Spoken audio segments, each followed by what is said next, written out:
Hello po, magandang hapon. Ayan, finally tapos na. Meron lang tayong mga konting kalat dito. So, kompleto na yung ating gate. Sa mga nagtatanong kung ano pong pintura nito is caramel brown po yan ng Boysen. Ito po is metal tubular.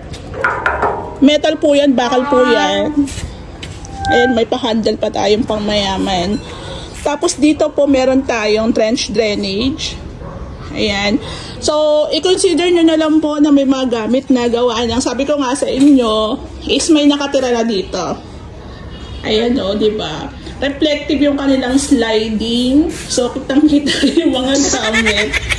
So, meron tayo dito sampayan. Tapos, meron tayong CCTV. Ayan o. So, nag-abang na rin po tayo dito ng outlet. So, pwede nyong gayahin yung mga ideas natin dito. Ayan o.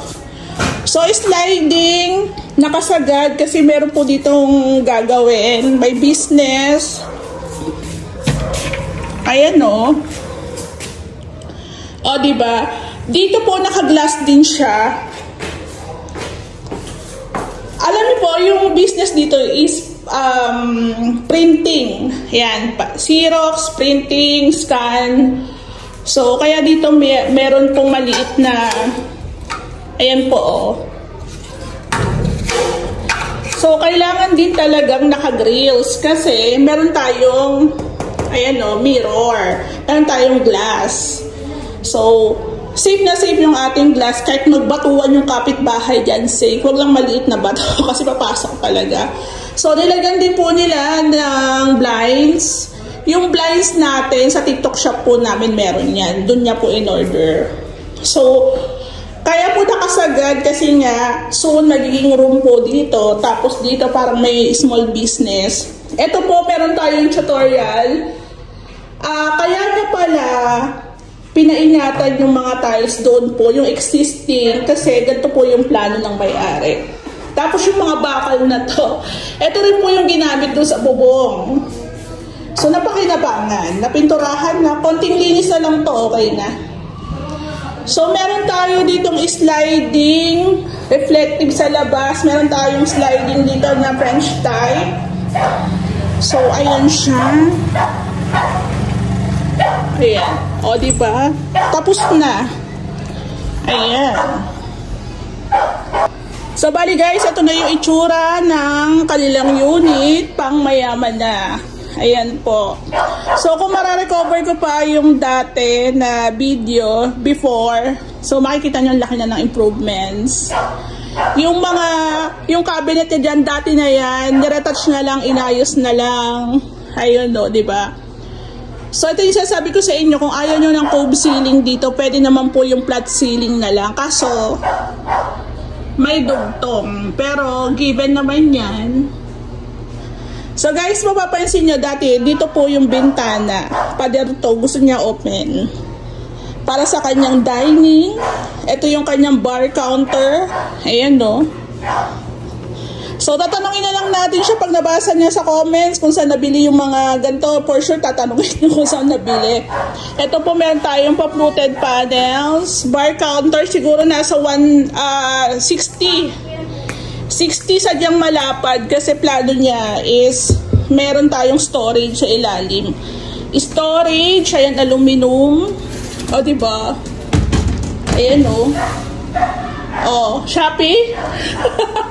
Shopee. O, diba? Ayan, o. So, pinasok ko na para kahit paano makakuha tayo ng video. Ayan na. So, sa mga nagtatanong nga po pala for itong aluminum cabinets natin, up and down, sagad doon, parang nasa 4 meters po ata ang haba.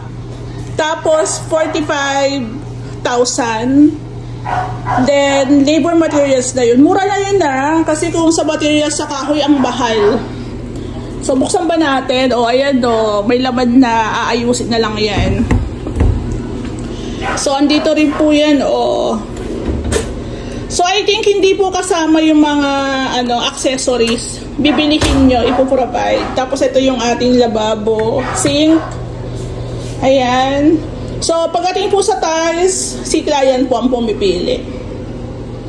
So, yung ating range hood, yung ating gas range, may mga abang tayo na outlet dito.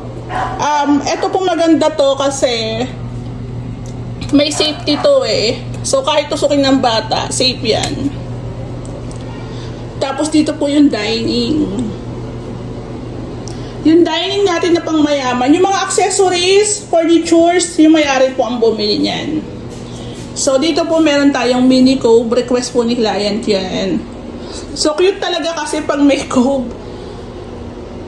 Actually, wala namang kaso kung magkaroon yan ng alikabok eh. Kasi hindi nyo rin naman makikita. Pero, madali lang naman po linisin yan. May vacuum naman. So, dito, design din po nila yan. Meron tayong fluted dito na accent. Tapos, yung hapo is mirror. Ayan. Ang mirror po kasi nagpapalaki. Ayan, nagpapalaki ng parang ng sukat ng bahay natin. So, meron tayong mga outlets. Ayan, no. O, diba? Pang mayaman, eh. Ayan na, o, diba? Yung bar counter natin, o. Meron pa kami ilalagay dito. Siguro, ihahabol na lang. At saka, isa rin po pala sa isi-share ko sa inyo. Dito po yung naglagay kami ng exhaust fan. Tsaka ng ating, access panel. Tapos, ito yung bathroom. Kami rin po yung gumawa. Ayan, yung bathroom. Ayan. Ayan po. O, diba? Pang mayaman.